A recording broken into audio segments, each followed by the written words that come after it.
Today on the program, Norfolk County Register of Deeds Bill O'Donnell is joining us to chat a little bit about his efforts to get reelected for another 6-year term later this fall. Bill, great to see you as always. Joe, thank you very much for having me, and it's thanks for your invitation to be on. It's always great to be here at Quincy Access Television, see your dedicated staff and all the great programming you do for Quincy and beyond. But thank you very much. Yes, I've been running for re-election to Register of Deeds since December, and very much appreciate the opportunity to come on your show. Yeah, absolutely. We're happy to talk about it. First, for folks who don't know, talk about how long you've been a Register of Deeds for Norfolk County. Yes, I became Register in 2002. I was fortunate enough to become Register. And I think it's been an interesting journey. It's combined, I had private sector experience as an attorney representing buyers and sellers and doing title work and being involved in the closings of homes and businesses. But I also had that government experience. I remember fondly getting elected as county commissioner in 1992 with John Gillis, who was the city clerk in Quincy. We were running all around the county with, at the time, Cliff Marshall was running for re-election to sheriff.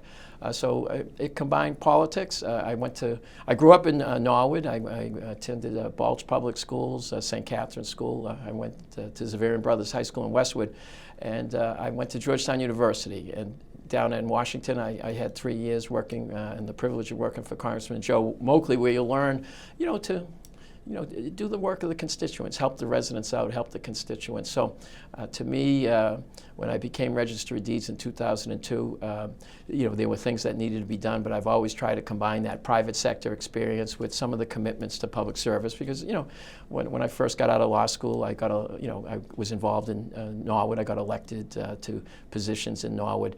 I've been at the local level, I worked in the federal level, and certainly one of my most proudest experiences, and I always used to tell him it was the best job I ever had working for him, was working for then District Attorney Bill Delahunt, and was at his funeral Saturday, which was a great celebration, but sad.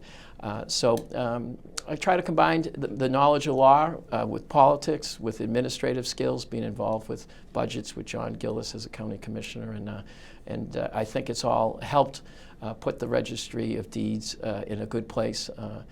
There are people that call, and these are people that are in the registry every day and other registries. There was a title examiner that said that the Norfolk Registry is the gold standard of Massachusetts registries, and we I think so, but it's good to hear other people say that. Sure. Do you think it's a necessity to be an attorney to be a Register of Deeds?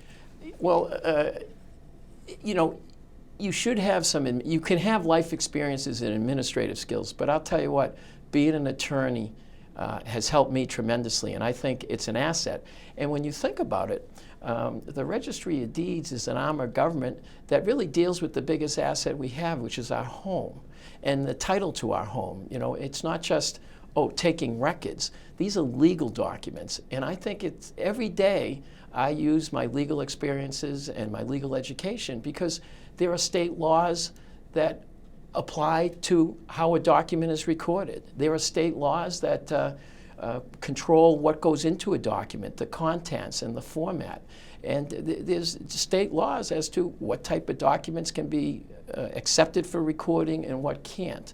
So certainly I believe that being an attorney has been a tremendous asset to running the Registry of Deeds.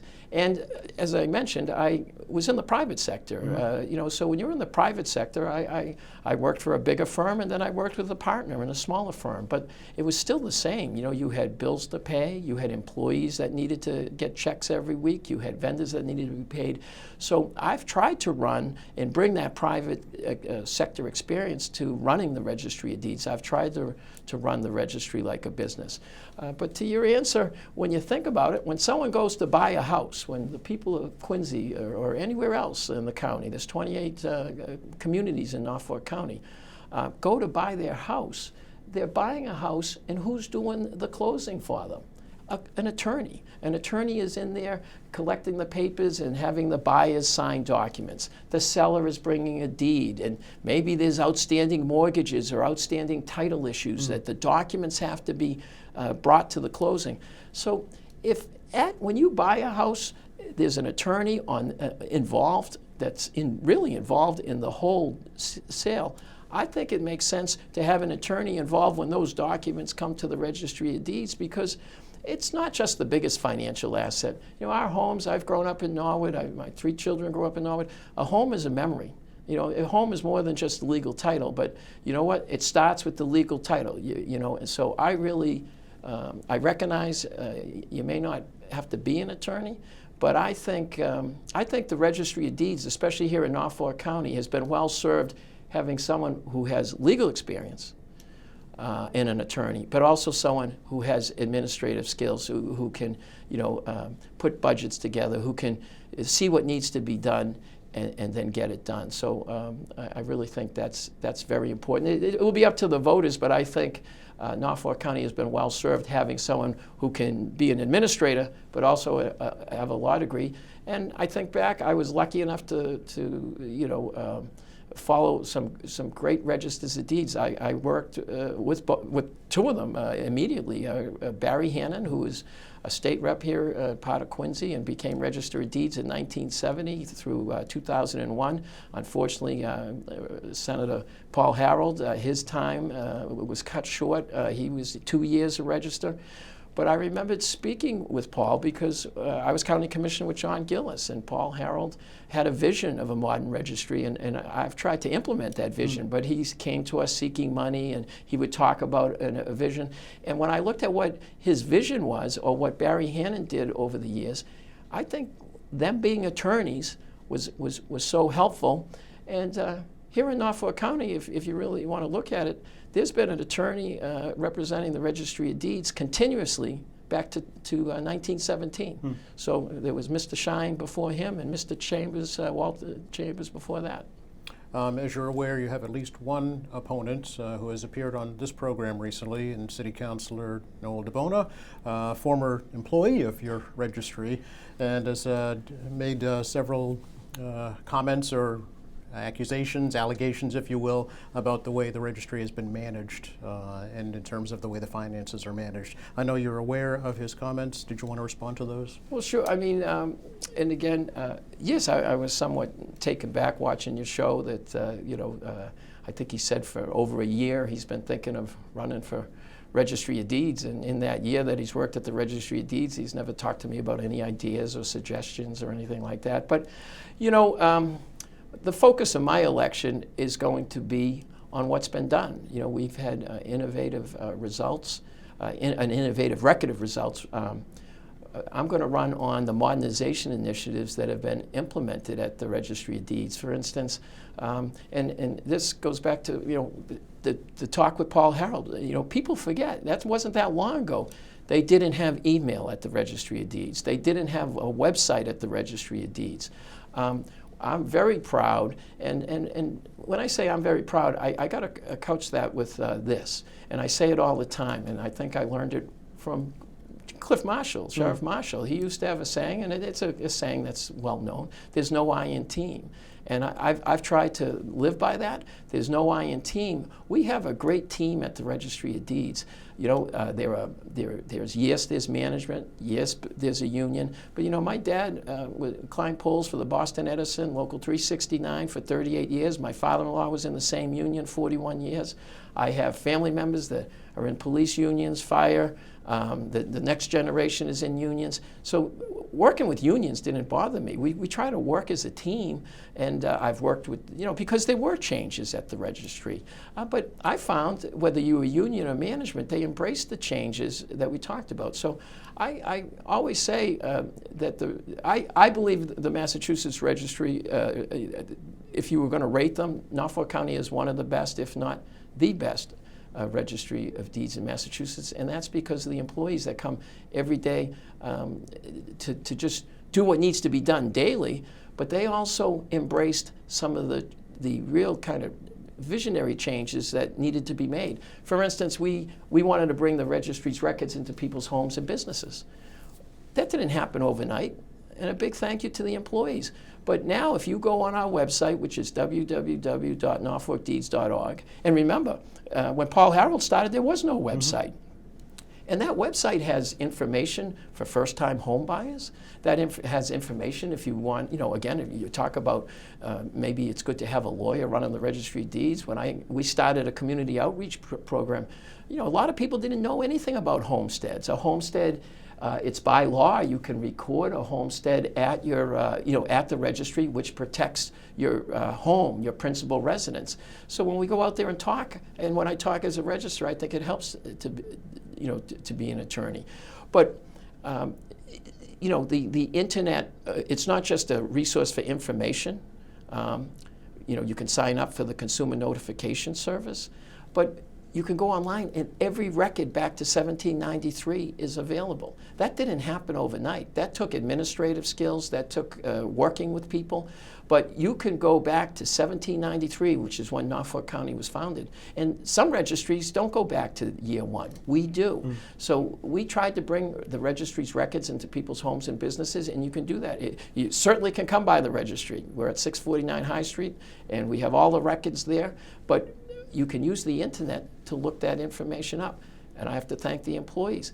Another big modernization initiative when it comes to the records, and I was very proud, Norfolk Registry, they say, was the first registry in New England to do a transcription project. Others have said it was the first one in the nation. And what was it? From 1793 to 1900, all those records were handwritten, but we transcribed those records. So now you can go online, and the handwritten version, the cursive version is there. That's the legal document. If you hit a number, you hit a page, then the transcription comes. So these are some of the projects people might not know about, and that's what I'm going to run about. Tim Quirk, he works for Quirk Associates, LLC. He's not only in the Norfolk Registry, he's in all the registries in Massachusetts. And in March of 2022, he said that the Norfolk Registry of Deeds, that their firm considered for the past 20 years that the Norfolk Registry of Deeds was the best run registry in the state.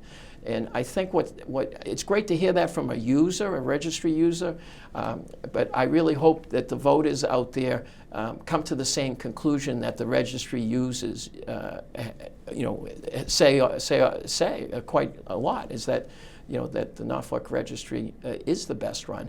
And that's because, of the team we have to do all this work. Did you want to respond specifically to the quote-unquote slush fund that Councilor DeBona talked about with regards to unfilled positions still being budgeted? Certainly. I don't know if my opponent was confused or misinformed.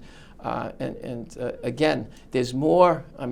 He said on your show it's just about taking records. I would say it's more than just about taking records. And I think you make a statement like that, you should at least know what budgets are about, or what the Registry of Deeds is about, or maybe what the Register does. I've prepared 23 budgets for the Registry of Deeds, and countless budgets when I was in local government, and as well as working with John Gillis and Tim Cahill was the treasurer. What is the total budget annually, Bill, for the Register? It's $3,150,000, a little over that, but it's $3.1 million, and that's what before I respond to the slush fund comment, that's what struck me.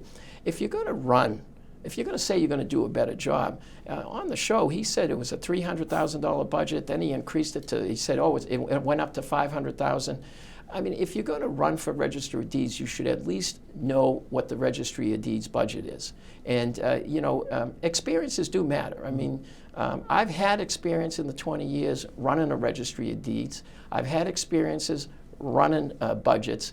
And when this thing about, to summarize, I don't know, he said that there was a slush fund because positions in the budget weren't filled. Well, anyone knows, sometimes budgets don't get filled because, the economic circumstance. I mean, my budget, as I mentioned, is $3.1 million. 3 years ago it was 3.7. There's been some tough times, and sometimes you have to, you're saving money, but Not the last few years. We've had cuts. And again, I advocate on behalf of the Registry of Deeds. I advocate on behalf of the employees. I advocate on behalf of the registry stakeholders and users and the property owners, the people that have homes. So I have tried to fill positions. And what my opponent failed to say was there's been a hiring freeze virtually this whole last year, and there's been a couple of other hiring freezes in the years before that. I don't vote the hiring freeze in, and I may not agree with the hiring freeze, but for instance, in March, there was a union position. Between March and June 30th, it was only going to cost $11,000 to fill that union position. And as I said, my dad's in the union. I think you should fill union positions. 2-to-1 vote, it didn't get filled. Well, don't say there's no staff positions filled because, of me. I have tried to fill staff positions. And other times, remember, when positions aren't filled, it accrues money. Now, here's the difference.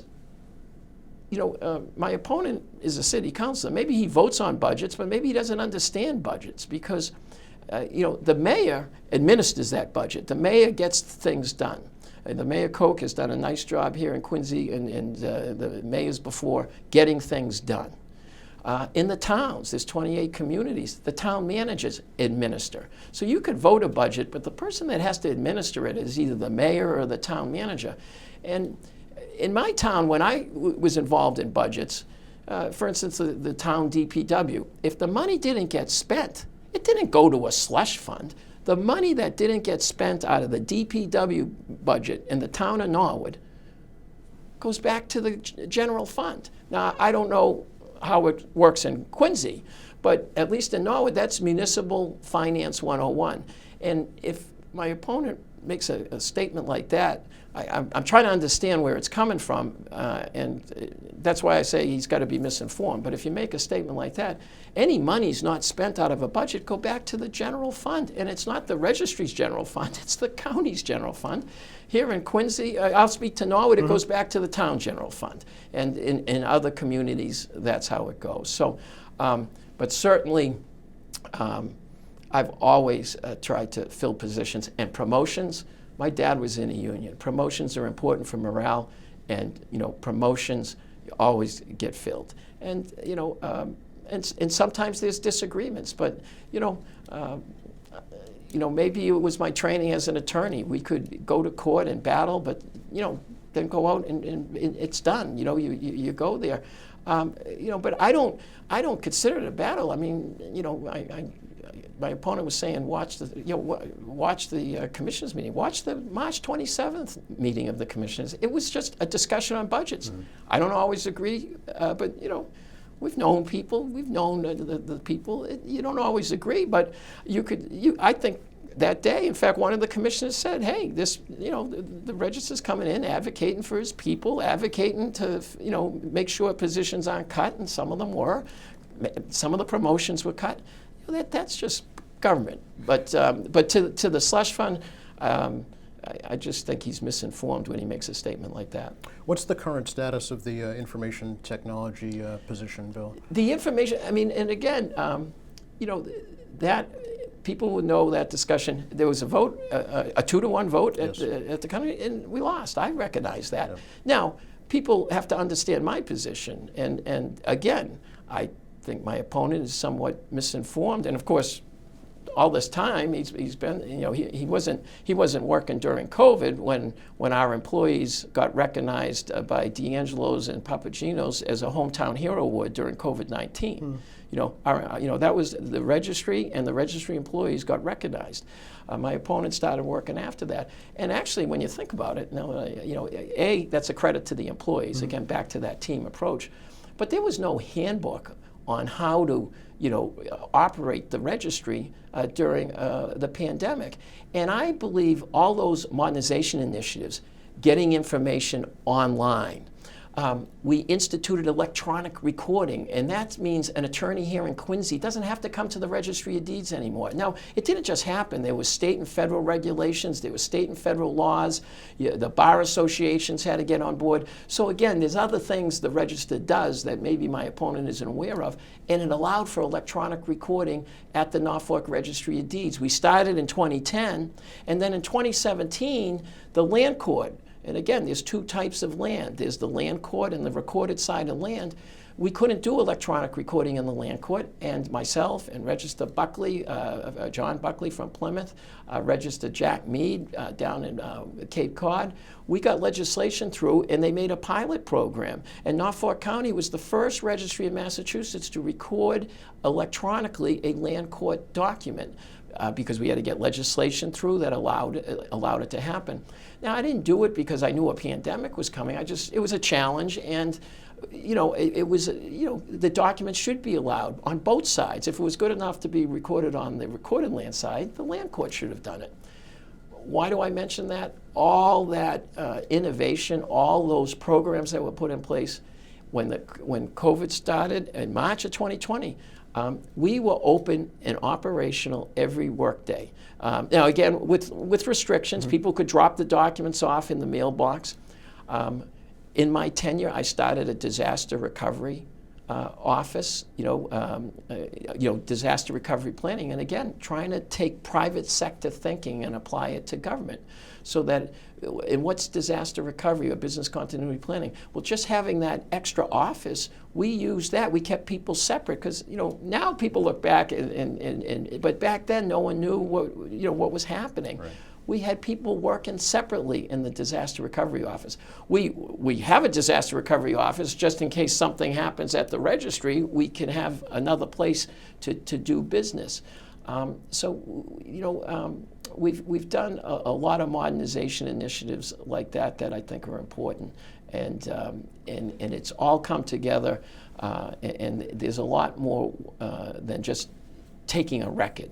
The records are too important. You have to protect the records. Mm-hmm. This disaster recovery planning, we not only microfilm, but we do tape drive backups, and they get stored off site. We were the first registry to put a generator. So all these snowstorms, we've been open and we operational every day. But I was very proud during COVID that we stayed operational every day, and people forget it was actually a busier time economically. We recorded over 200,000 documents, and the registry collected last year $54 million. A few years back, $81 million, and most of that money goes to the state, and it comes back in local aid, public safety, money for education, money for social services. So it's an important role at the registry. But there is no IT specialist specifically for the registry, right? It's just for the no. county itself. And here I am spending all this time talking about the IT, and I was grateful for the IT people that we had in the past.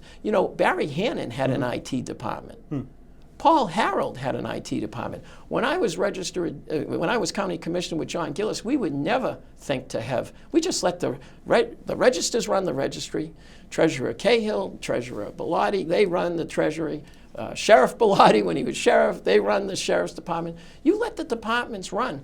But so that was the real issue. Yes, politically, it didn't go my way, but I'll stand by. My position was this. And maybe it's from being in the private sector.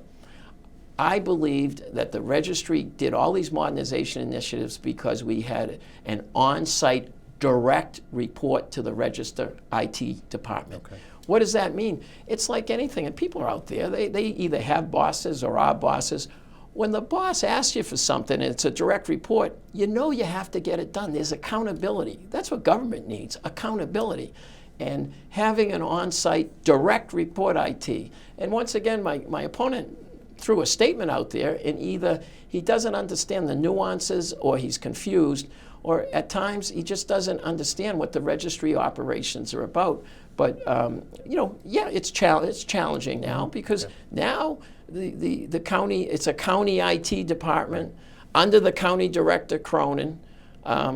But they're involved in the golf course. They're involved in the county. Now I hear they're going to the Aggie school. So, I miss having a direct report because all those modernization initiatives that have been implemented, and I hope for the, to the betterment of all the people that own property and to the residents in Norfolk County.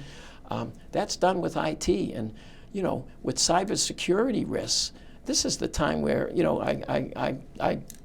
I miss not having a direct report, and and you could sign up now. I mean, we started when we had an IT department, a consumer notification service. The FBI says the fastest growing white collar crime is property and mortgage fraud. Well, I haven't seen it. It's coming, I mean, hopefully not to Norfolk County, but you can sign up. I've signed up myself. I get an email anytime a William O'Donnell gets recorded. And there are some William O'Donnells. I used to get confused, the Bill O'Donnells from Quincy. I'll get an email. Well, it's Quincy. It's not me. Or it's William James O'Donnell. I'm William Patrick O'Donnell. But there's going to be a time I may get an email and say, wait a minute, and look it up and say, wait a minute. My wife and I didn't sign that deed, or my wife and I didn't put that equity line on. We haven't prevented the fraud, but you can get on it right away. Okay. That's the type of innovative program. When I say we've done modernization initiatives, that's the type of program I'm talking about, where we've tried to make the registry relevant. It's a sleepy arm of government, some say, but we try to make it relevant to what's going on. Do you have a dedicated campaign website, Bill? Is there a separate Yes, website? it's www.billonnell.org. I can be emailed at bill@billodonnell.org. And again, I recognize that it will be up to the voters. I hope the voters will look at the record. I know there will be things said. I know on your show there was some mention of $100,000 legal fee, and I still don't know what my opponent was referring to. I will say there has been litigations. It's unfortunate, but again, people can get along. I mean, one case involves the fact that for 30 years the registry got finances. Paul Harold got those monies. Barry Hannon got those monies. I got those. The registry, and when I say Paul Hannon, as the registers, Sure. the registry got it. And that changed up. Reasonable people can disagree. The law didn't change, and that's why it is in court. But the issue has come up that the county has spent, their attorney, fiscal 22, spent $189,000. The registry, even a judge that heard another case said, wait a minute, the registry got $7,000 and the county got $140,000. That judge took note of that because there was a second case, and I want people to know, my opponent may be misinformed. I just didn't understand. He just threw out $100,000. I will tell you this, I was put in a position because we got zero in our legal funds, and maybe that's why being an attorney was good. I ended up filing lawsuit and litigating the case myself in the Norfolk Superior Court. That didn't cost the taxpayers anything. Cost a lot of my time, but I was happy to do it because I felt I had a fiduciary duty to the Registry of Deeds, to the registry users, and to the property owners, to the people in Quincy and around the county, that if you own a home, the records are so important. And that case, actually the Superior Court ruled in our favor. And if he's talking about money, I think it is a waste of money. The county spent in fiscal 22 over $189,000 in legal fees. On that IT lawsuit? Well, they have four. They have Separate a few. lawsuits. They have four lawsuits going, but yes, and so. But that's the point. Yep. It's not just the registry lawsuit. And you know what? You might say, why did I file the lawsuit? It's because of the integrity and the independence of the registry and the financial. There were statutes that are supposed to help the registry out. Well, let the courts will decide that. On the other case, I feel bad because I think the county director was flat out wrong. I know he was mentioned a few times in my opponents on your show here to go talk to the county director. I believe he was flat out wrong. And know who else said he was flat out wrong? Was the trial judge. The trial judge said that the Register of Deeds is in the best position to run the Registry of Deeds on behalf of the people that elected him. And he also said that it was an unambiguous violation of the statute. I feel bad that he works for the county commissioners, so I think it spills over to the county commissioners. But and again, they're appealing it. We'll see. And maybe we'll see what the appeals court does. But at least one judge said that ruled for the registry of deeds. So yes, I really wish there wasn't. But sometimes you wish things could go a different way. But it was funny being at Bill Delahunt's funeral Saturday. Mary Ann Hinkle, who worked in the DA's office, we worked together, and she is a judge, and she gave a nice eulogy, as did Tim Flaherty and Cara Delahunt. Just a great guy to work for, a great person. But Mary Ann Hinkle, Judge Hinkle, and it brought back memories. Said, when Bill hired us, or he would talk to us about what our role was going to be for him, and it's true. And he said it. He probably said it to all of us, but I still remember he said, do the right thing. And sometimes you got to be independent and do the right thing. Great to talk to you as always, Bill. Yeah. Appreciate your time. Yeah. No, thanks. We'll look forward to continuing the discussion going yes. forward. Yes, and I did, send a letter to my opponent, an email today. In fact, I have it right here. Saying, hey, the voters deserve, to learn about the registry and deserve to know about our qualifications, and then, they'll end up deciding who should be the Register of Deeds. And it's been a privilege to be the Register of Deeds, and certainly I'd like the privilege of continuing, and so I hope we have debates and discussions on that. Great. Well, thanks again. Good to talk to you. Thank you, Joe. Thank you very much. Oh, always a pleasure. Thanks. And thank you for watching us here at AM Quincy. I'm Joe Catalano. We'll see you next time.